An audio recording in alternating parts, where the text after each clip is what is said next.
2 Timóteo é uma carta bem específica enviada a Timóteo, que Paulo envia. É considerada uma carta pastoral também. Timóteo era um filho na fé de Paulo, ganho em uma de suas viagens missionárias. Ele era um jovem pregador, obediente, um bom homem, que se submetia à sua liderança. Filho de uma mulher judia, seu pai grego, e tinha sua avó que tinha uma fé muito grandiosa também. Timóteo possuía uma fé não fingida. Paulo menciona isso na carta. Era um homem de lágrimas, que Paulo, quando fala de Timóteo, diz: lembra-te de ti, Timóteo, minhas orações e de tuas lágrimas. Timóteo era um homem de lágrimas, um homem que buscava a Deus, e apesar de ser um homem jovem, era um homem temente ao Senhor, amém? E ele tinha problemas de saúde, ele tinha problema no estômago e possuía frequentes enfermidades. Em 1 Timóteo vai falar isso, em 1 Timóteo 5,23, ele tinha enfermidades decorrentes. É esse problema de estômago. Não sei o certo se ele tinha uma gastrite ou uma úlcera, o que era, mas ele tinha um problema muito grave no estômago, que Paulo, numa das cartas, no momento ali, ele fala para ele, diz: te aconselho que não tome somente água, mas beba um pouco de vinho, não se embriagar, né? O vinho não sei, mas serve para o estômago, um pouco de vinho, que Paulo dizia para ele. Não é assim de hoje ainda. E Timóteo, ele está em Éfeso nesse momento. Paulo preso, né? Como sempre, a maioria das cartas de Paulo está preso, né? Mas você vê tanto ele preso, o evangelho se propaga, não interessa. E Paulo dá suas últimas instruções, pois sabia que o que lhe aguardava no final, ou seja, o seu final está próximo. Tanto que ele fala: combati o bom combate, né? Guardei a fé. Então ele está dando instruções a Timóteo no momento final, ou seja, ele precisava deixar para alguém continuar o trabalho dele. E Timóteo era um desses homens. Eles eram um homem temente a Deus, né? Era um obreiro, um homem que amava o Senhor. E no capítulo 1, vou falar um resumo do capítulo 1, em uma frase, aqui eu tirei aqui.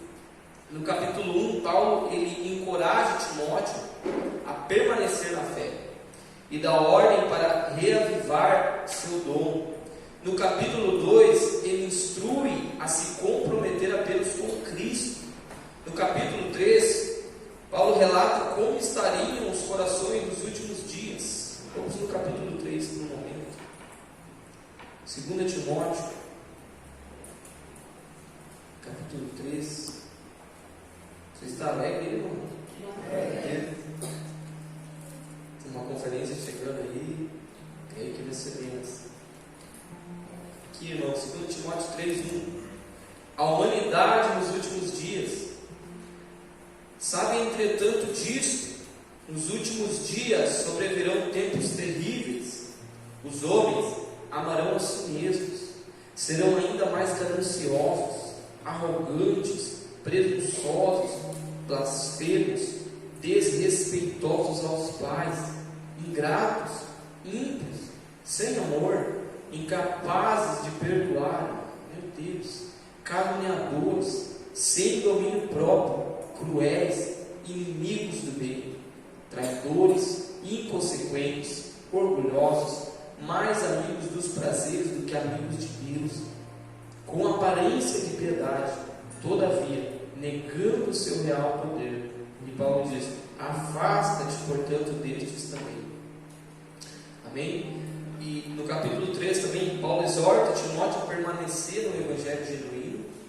E no capítulo 4, ele encoraja Timóteo a cumprir com aquilo que o Senhor lhe chamou. Se você iniciar 1 Timóteo e finalizar lá no capítulo 4, você vai ver que Paulo fala para que o dom dele fosse reavivado. E no final, Paulo diz: cumpra com aquilo que o Senhor te chamou. Cumpre com o teu papel, aquilo que o Senhor chamou você. Amém? Quero entrar um pouco mais profundo agora em alguns tópicos, irmãos, que eu tirei de um conselho pessoal a Timóteo, mais voltado a Timóteo, amém? Conselho de Paulo a Timóteo. Primeira parte ali em 2 Timóteo 1,6. Tu és santo, Jesus, você tem liberdade.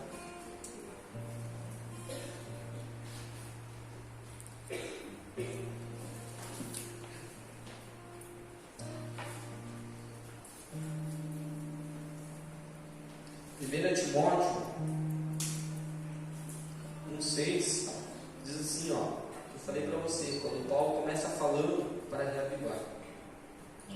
Por esse motivo, mais uma vez, quero encorajar-te que reavives o dom de Deus que habita em ti mediante a imposição das minhas mãos. Olha só, por esse motivo, mais uma vez, quero encorajar-te, reavives o dom de Deus que habita em ti mediante a imposição de minhas mãos.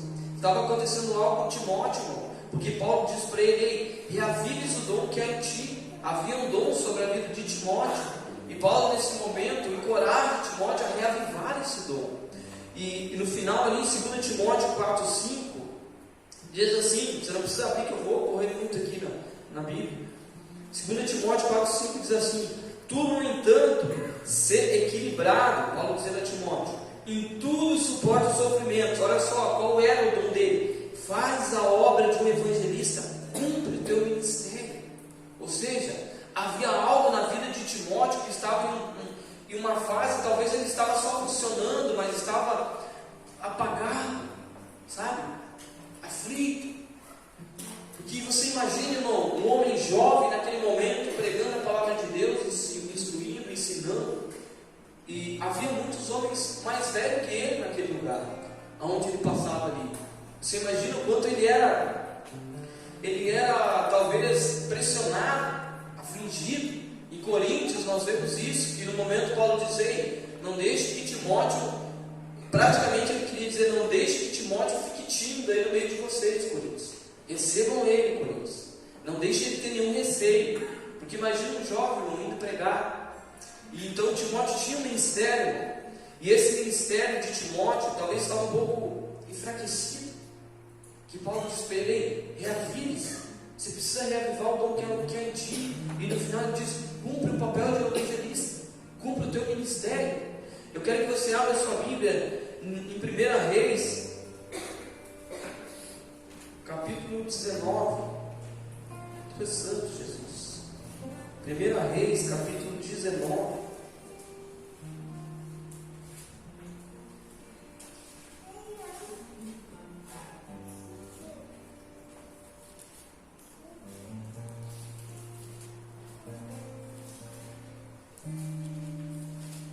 Deixa aberto em 19, é a história de Elias, para você entender. Elias tinha um dom, tinha um ministério, e esse ministério estava ativo.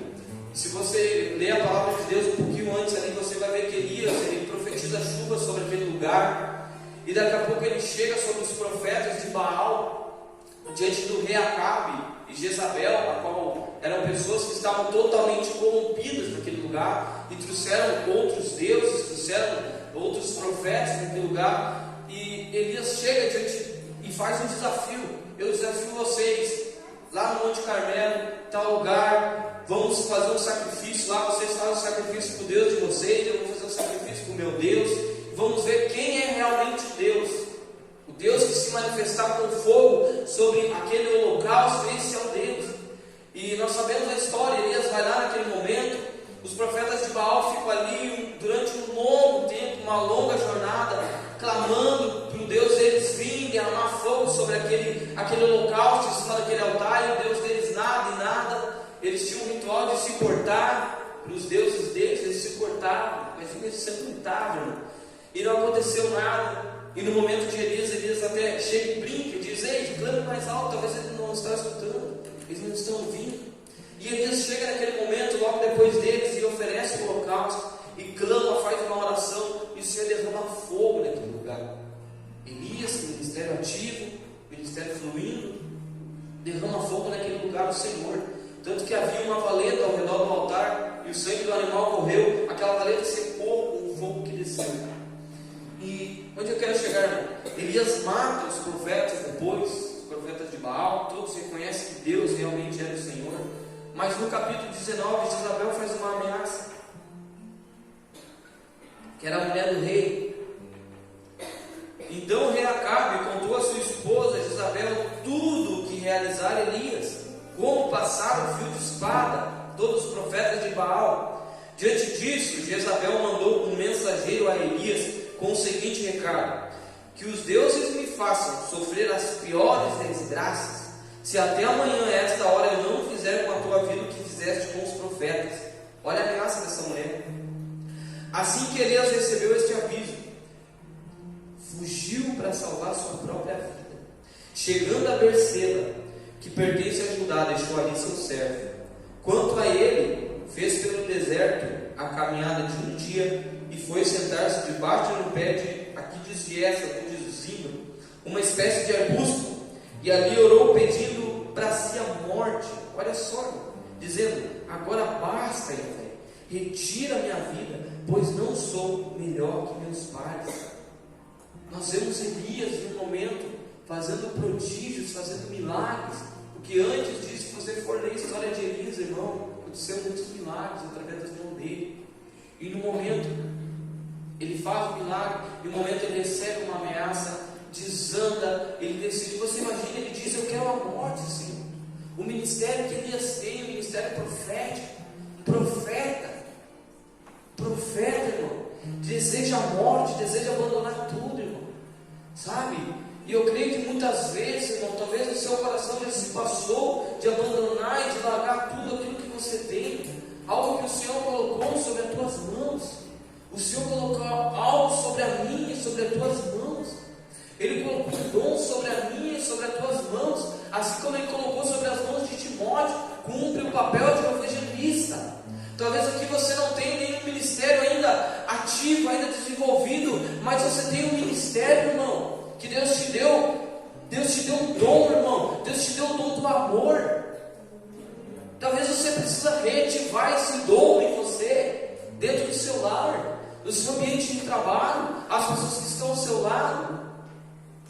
Há um ministério, o ministério da reconciliação. Deus te deu um ministério de reconciliar, irmão.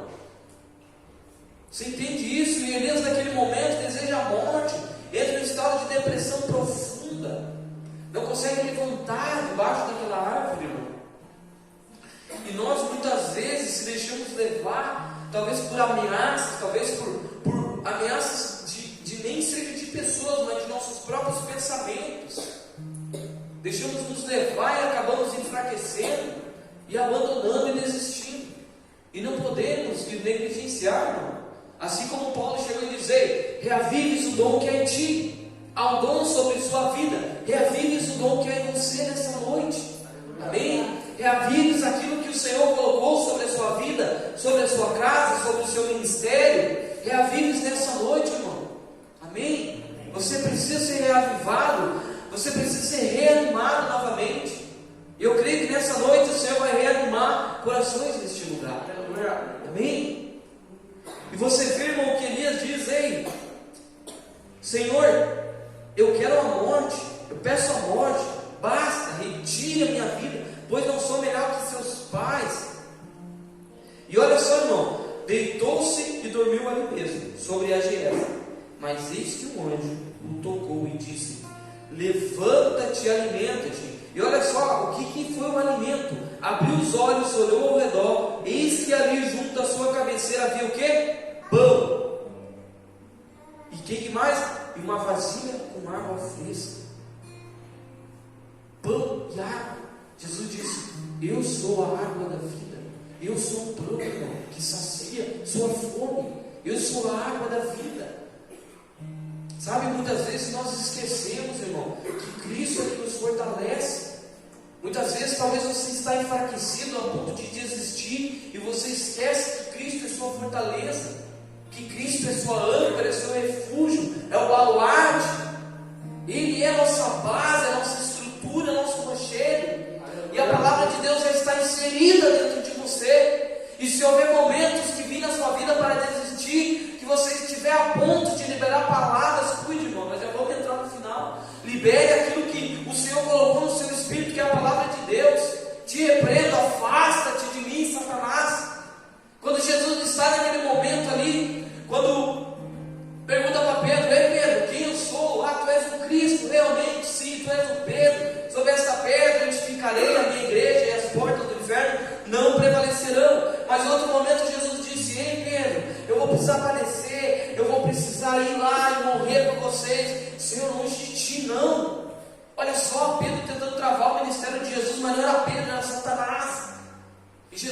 disse: arreda-te, Satanás, irmão. Essas são as palavras nossas, irmão. Quando vier um pensamento em você de desistência, de abandonar, de largar, irmão, não, arreda-te, Satanás. Amém? Precisamos declarar a palavra de Deus no nosso lar, no momento que vem pensamentos, porque a nossa mente é onde está o capacete do que? Da salvação, irmão. A salvação está aqui, ó, você precisa da sua mente. Amém? Se a sua mente ser tomada por Satanás, acabou sua salvação, irmão. Você entende isso? Glória a Deus. Tu és santo, Jesus. Então Elias naquele momento come aquele pão e toma aquela água, e a Bíblia diz que dá força para ele caminhar 40 dias, irmão. Uau! Me diz uma coisa, me dá uma fatia de pão aí, Esdras, e um copo de água para mim, vê se eu vou caminhar 3 dias, irmão. Eu não caminho meia hora, eu acho. É só Deus que faz isso, irmão. E é só Cristo provando que é só Cristo, é só a palavra dele, é só a verdade dele que nos sustenta. Amém? É só a palavra dele, irmão.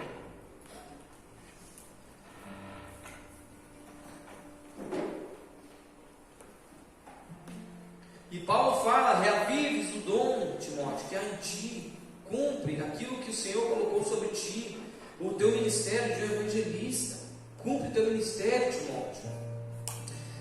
E outro ponto, Paulo diz para ele, logo embaixo ali, no 1,7, Deus não nos deu espírito de covardia. Vamos lá, 2 Timóteo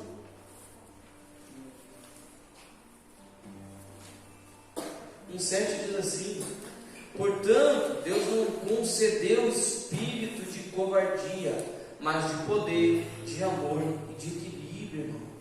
Irmão, nós sabemos o que tem que fazer. Deus já colocou dons sobre nossas vidas. Deus já nos batizou com o Espírito Santo dele. Nós já fomos batizados nas águas. Nós já recebemos algo do Senhor. Por que nós negligenciamos isso? Por que nós queremos ficar em estado de inércia? Deus não nos deu espírito de covardia. Apocalipse diz que os covardes não herdarão o reino. Aquela pessoa que sabe o que tem que fazer, sabe tudo, recebeu tudo, não tem mais o que fazer por ela, é só ela caminhar, irmão, mas ela permanece ali, ó. Ai, eu não vou, pois é, não sei, não. Vai, irmão, precisamos sair desse lugar, irmão, precisamos parar de ser covarde, irmão, com todo o amor, precisamos parar de ser covardes, e de pegar e arremangar as mãos e dizer: Senhor, eis-me aqui, como Isaías: eu sou um homem de lábios impuros, me purifica-me, Senhor, me limpa, Senhor. Onde há pecado, me limpa, mas eis-me aqui, Senhor. Amém? Arremangue as mangas e vai, irmão. Pare de se esconder, irmão. Nós não podemos mais esconder. O Senhor não se agrada dos covardes. Em Mateus 25, Jesus usa uma parábola, irmão. Essa parábola é muito forte, irmão. Parábola de Jesus em Mateus 25, 13. Logo depois que ele fala das virgens. Mateus 25, 13. Diz assim: portanto, vigiai, pois não sabeis o dia, tampouco a hora em que o Filho do Homem chegará. Digo também que o reino será como um senhor que, ao sair de viagem, convocou seus servos, confiou-lhes seus bens. A um deu 5 talentos, a outro 2 e a outro 1 talento, a cada um conforme sua capacidade pessoal. Deus te deu algo conforme sua capacidade, meu irmão. E em seguida partiu de viagem. O que havia recebido 5 talentos saiu imediatamente, investiu, ganhou mais 5. Da mesma forma, o que recebeu 2 ganhou outros 2. Entretanto, o que tinha recebido 1 talento afastou-se, cavou um buraco na terra e escondeu o dinheiro que o seu senhor havia confiado aos seus cuidados. Após um longo tempo, retornou o senhor daqueles servos e foi acertar contas com eles. Então o servo que recebera 5 talentos se aproximou do seu senhor e lhe entregou mais 5, informando: o senhor me confiou 5, eis aqui mais 5 talentos que ganhei.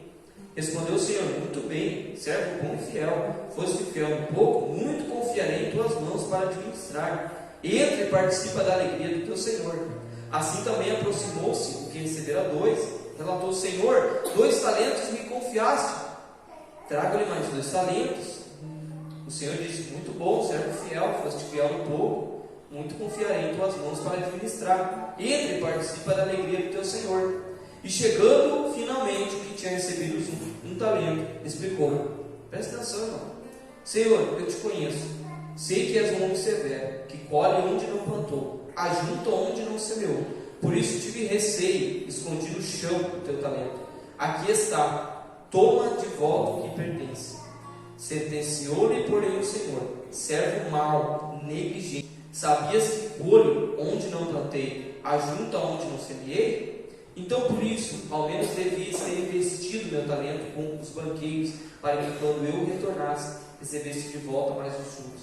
Sendo assim, tirai dele o talento que lhe confiei, dai ao servo que agora com 10 talentos está com 10, pois a quem tem mais lhe será confiado, e possuirá em abundância, mas o que não tem, até o que tem será tirado.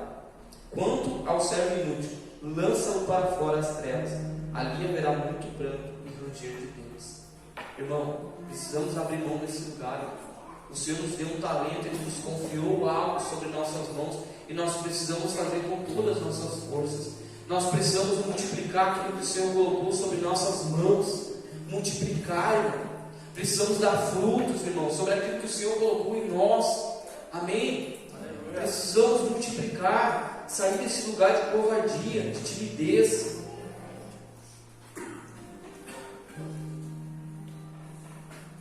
E Paulo continua instruindo Timóteo. Ele diz para Timóteo: não se envergonhe do Evangelho. Preserva com fé e amor em Cristo o exemplo da palavra de Deus. Preserva esse tesouro. Paulo usa uma parábola em capítulo 1 de 2 Timóteo, uma parábola verídica que realmente aconteceu, uma história de umas pessoas. Em 1,15 diz assim, de 2 Timóteo: Paulo é abandonado por muitos.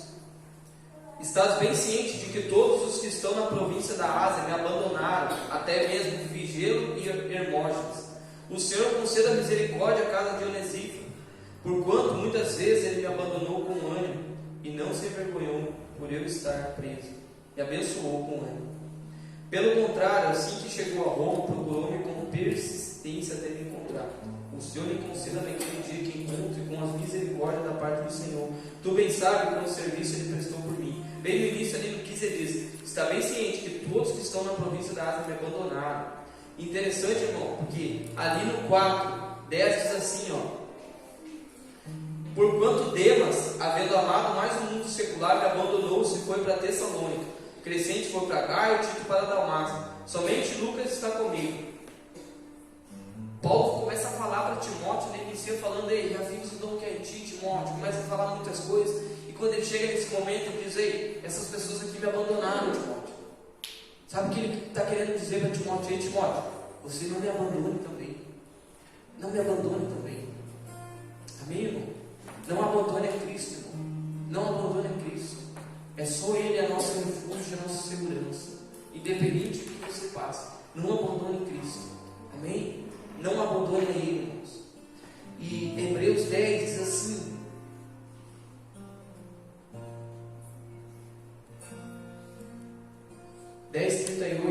a palavra de Deus diz: mas o justo viverá pela fé. Contudo, se retroceder, minha alma não se agradará dele. Nós, entretanto, não somos dos que regridem para a perdição, mas sim dos que creem e salvos, seguem avante. Amém? Segue avante. É isso que eu e você precisamos, seguir avante. Precisamos seguir avante, precisamos parar com pensamentos de desistência sobre nossas vidas. Como eu falei, quando vir pensamentos sobre a sua mente, repreenda, irmão. Não deixe isso ser liberado nos seus lábios. Não deixe, irmão. Em Lucas 9:62, a Bíblia diz ali, não precisa abrir: aquele que lança a mão no arado não pode olhar para trás. Não olhe para trás. Não olhe o que ficou para trás. mas olhe para o alvo que é Cristo. Amém? Olhe para o alvo que é Cristo. Não retroceda e não abandone a fé. Porque como Paulo instrui a Timóteo, muitos abandonaram a fé. Muitos amaram o presente século. Irmão, a coisa mais fácil é você sair para fora e ser distraído pelo mundo. Coisa mais fácil, irmão. E há dias que, cada dia, Satanás tem colocado mais estratégia para distrair os cristãos, para distrair o povo de Deus, aqueles que estão com seus joelhos dobrados. E nós precisamos vigiar. São dias de eu e você estar vigilantes. Amém? É avivar aquilo que está querendo apagar. Paulo continua instruindo Timóteo: participa dos meus sofrimentos por causa do Evangelho. Em 2 Timóteo 2,3, como um bom soldado. Você está entendendo, irmão? 2 Timóteo 2,3 diz assim: participa do meu sofrimento como um bom soldado de Cristo Jesus. Olha só, nenhum soldado em serviço se permite envolver em negócios da vida civil, porquanto o seu objetivo é agradar aquele que o recrutou para a guerra. Da mesma forma, nenhum atleta é coroado como vencedor, se não competir de acordo com o regulamento. Amém? Como um bom soldado. Em 2 Coríntios 4, olha só, esse bom soldado aqui, 2 Coríntios 4, Paulo falando. Paulo como um exemplo de bom soldado. 2 Coríntios 4, 7. Temos, porém, esse tesouro em vaso de barro, para demonstrar que este poder que a tudo excede provém de Deus e não de nós mesmos. Sofremos pressões de todos os lados, contudo não estamos arrasados. Ficamos perplexos com os acontecimentos, mas não perdemos a esperança. Somos perseguidos, mas jamais desamparados. Abatidos, mas não destruídos. Trazendo sempre no corpo o morrer de Jesus, para que a vida de Jesus, da mesma forma, seja revelada em nosso corpo. Meu Deus, tu és santo, Pai. Você entende isso, irmão? Pois nós estamos vivos, somos cotidianamente entregues à morte por amor de Jesus, para que a sua vida também se manifeste em nosso corpo mortal, de maneira que em nós opera a morte, entretanto em vós a vida. Assim está escrito: criei, por isso declarei. Com esse mesmo espírito de fé nós igualmente cremos, e por esse motivo falamos. Temos certeza de que aquele que ressuscitou o Senhor Jesus dentre os mortos, da mesma forma nos ressuscitará com Ele e nos apresentará convosco. Tudo isso é para o vosso benefício, para que a graça que está alcançando mais pessoas faça transbordar a muitas ações de graça para a glória de Deus. No 16 ele diz: não desanimamos, ainda que nosso exterior esteja desgastando, o nosso interior está em plena renovação, pois as nossas aflições leves e passageiras estão produzindo para nós uma glória incomparável de valor eterno. Sendo assim, fixamos nossos olhos, não naquilo que se pode enxergar, mas nos elementos que não são vistos, pois os visíveis são temporais, ao passo que os que não se veem são eternos. Amém? Como um bom soldado, irmão. E um bom soldado, ele faz de tudo para agradar aquele que o alistou, o seu general. E muitas vezes nós estamos como soldados feridos no meio da batalha e queremos sair guerreando, irmão. Se há tempo que você precisa de cura, que você precisa estar lá no momento, como os soldados têm no meio do campo, eles têm a enfermaria, tem lugar a qual os soldados são tratados. Se você precisa disso, irmão, vai ser tratado, irmão. Tem momentos que você precisa ser tratado, precisa parar para ser curado, irmão, para depois continuar a guerra e a batalha. Aleluia. Porque o soldado lutando ferido vai morrer, irmão. Você entende isso? Nós precisamos ser curados, irmão. Precisamos ser curados, irmão. Muitas vezes cura não acontece em nossas vidas porque nós não permitimos. Nossos corações são endurecidos. Paulo sofria pelo Evangelho como um bom soldado. Ele diz: eu já fui humilhado, já passei fome, já passei nudez. Que você imagina? Olha o que um bom soldado faz: ser humilhado, irmão. Uma das coisas que nós não queremos é ser humilhado. Irmão, se acostume a ser humilhado onde você estiver. Se acostume. porque isso faz parte de um bom soldado. Amém? Faz parte de um bom soldado. E Paulo aconselha Timóteo, instrui ele naquele momento ali. E Paulo diz ali para Timóteo, continua embaixo, foge das paixões malignas. E no 2:22, que o que é o combustível para você pecar? Paixões malignas.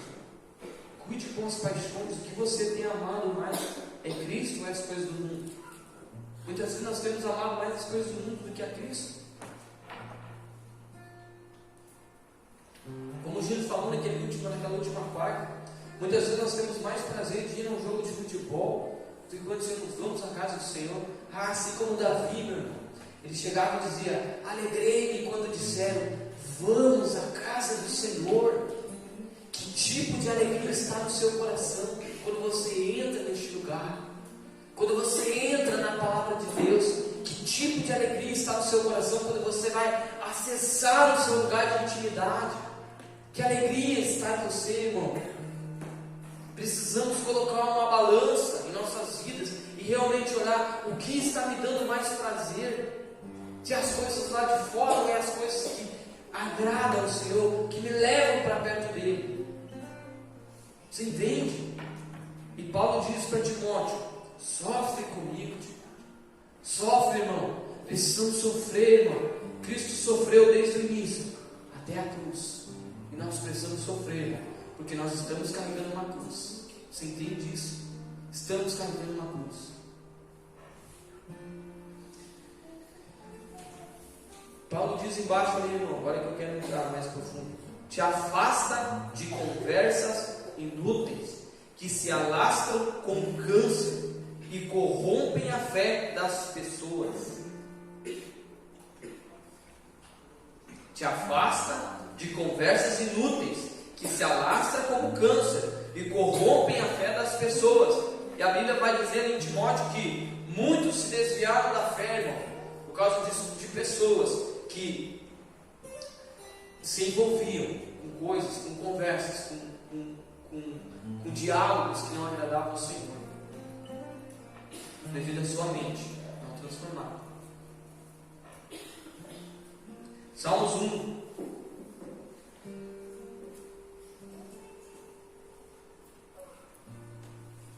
Ou 3. Olha só. Abençoado com felicidade é o homem que não segue o conselho dos ímpios, não se deixa influenciar pela conduta dos pecadores, nem se assenta na reunião dos zombadores. Ao contrário, a sua plena satisfação está na lei do Senhor, e na sua lei medita dia e noite. É como árvore plantada à margem de águas correntes, dá fruto no tempo apropriado, suas folhas não murcham, tudo quanto realiza prospera. Nossa, Tiago 3. Tiago 3, 4 até o 12. Irmão, isso é muito profundo. Precisamos se afastar de conversas inúteis que não nos levam a nada. Tiago 3 diz assim no 4: observe, por exemplo, os navios. Embora sejam de grande porte, impelidos por forte vento, são dirigidos por um leme muito pequeno, de acordo com a vontade do piloto. Do mesmo modo, a língua é um pequeno órgão do corpo, no entanto se vangoria de grandes realizações. Vede como um poste imenso pode ser incendiado apenas por uma fagulha? Semelhantemente, a língua é fogo, é um mundo de iniquidade. A língua está localizada entre os órgãos do nosso corpo, pode contaminar a pessoa por dentro, e não somente põe completamente em chamas o curso da nossa existência, como acaba ela mesma incendiada pelo inferno. Pois toda espécie de feras, aves, répteis, criaturas marinhas é possível dominar. De fato, tem sido domada pelos seres humanos.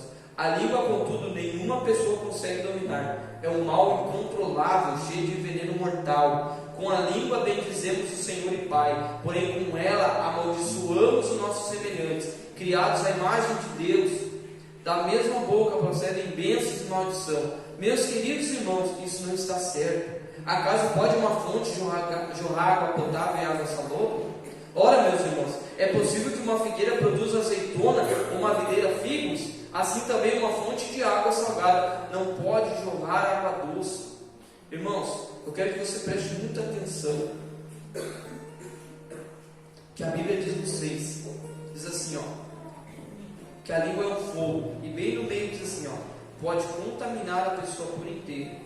Preste atenção nisso aqui. E não somente põe completamente em chamas o curso da nossa existência. O curso da sua existência é mudado, depende da sua boca. Você entende? O curso da nossa existência, a língua muda o curso de sua existência.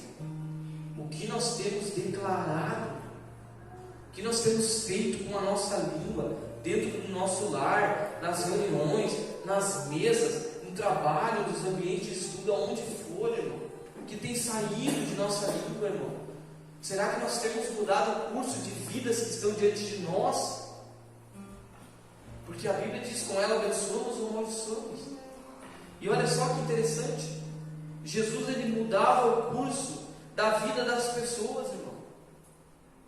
Em João 5,8, 38 anos paralítico um homem, ele chega para aquele homem enfermo, levanta-te, apanha o teu leito e anda.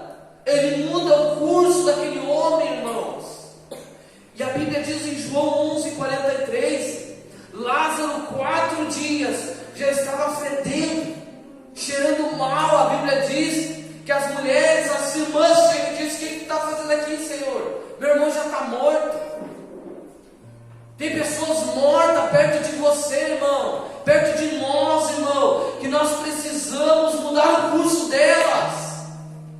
Olha só, irmão, Jesus chega e disse: ei, Lázaro, vem para fora. Vem para fora.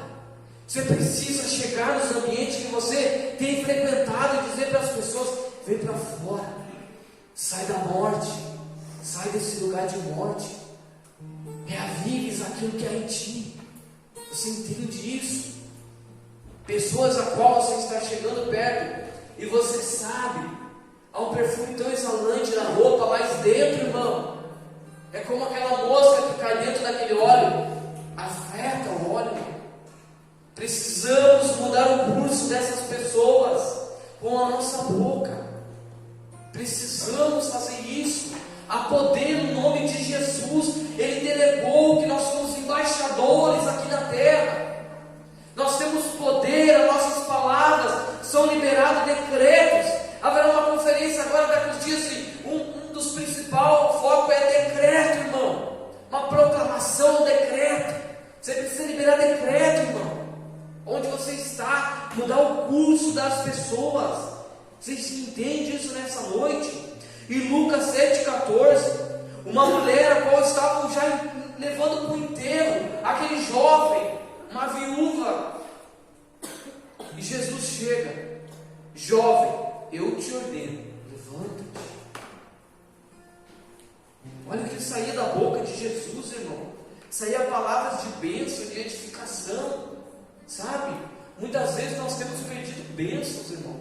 Temos perdido muitas coisas que o Senhor vai liberar sobre a nossa vida. Sabe quando está chegando assim, está tocando na tua cabeça e você... Irmãos, demônios não brincam com as suas palavras.